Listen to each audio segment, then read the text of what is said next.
பரிசுத்த நாமத்திற்கு ஸ்தோத்திரம். புதிய நாளை கூட்டி கொடுத்து எங்கள் தேவனுக்கு நன்றி கூறி நீங்க எல்லாரும் தேவனுக்குள்ள மன மகிழ்ச்சியா சந்தோஷமா இருப்பீங்கன்னு நான் விசுவாசிக்கிறேன். ஆண்டவராகிய கர்த்தர் இன்றைக்கு ஒரு வேத வார்த்தையினூடாக உங்களிடம் பேச சொல்லுகிறார்.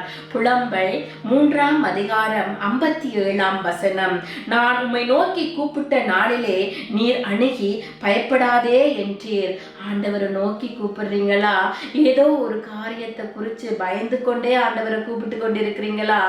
ஆண்டவரை கூப்பிடுகிற நாளையில அவர் அணுகி பயப்படாதே நான் இருக்கிறேன் என்று ஆண்டவர் உங்களுக்கு சொல்லுவாராம். எந்த காரியத்தை குறிச்சும் பயப்படாதீங்க. ஆண்டவரை தினமும் தேடுங்க. ஆண்டவர் சொல்லுறாரு, நீ கூப்பிட்ட நாளிலே நான் உனக்கு பதில் கொடுப்பேன், நான் அணுகி உனக்கு பதில் தருவேன் என்று ஆண்டவர் சொல்லுறாரு. அப்ப ஆண்டவரை நம்பி இருக்கிறவங்க ஒருபோதும் வெட்கப்பட்டு போனதே கிடையாது.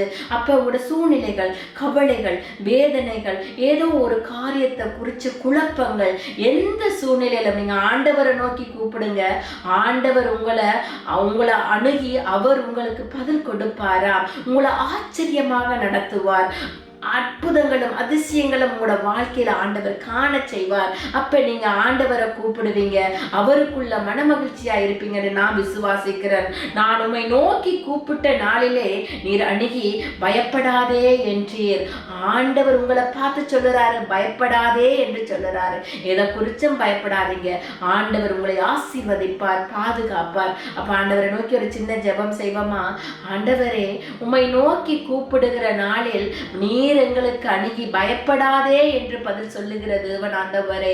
எங்கள் சூழ்நிலைகளை காட்டிலும் நீர் பெரியவர் ஆண்டவரே. அப்பா, நீர் எங்களை ஆச்சரியமாக நடத்துறபடியினால் உமக்கு நன்றி. எங்களை பாதுகாத்துக் கொள்ளுங்க, ஆசீர்வதியுங்க. இயேசுவின் நாமத்தில் ஜெபங்கிட்டு நிற்கிறோம் பிதாவே, ஆமென். நீங்கள் எல்லோரும் மிகவும் விசேஷமான நீங்க. ஆண்டவர் உங்களை ஆசீர்வதிப்பார்.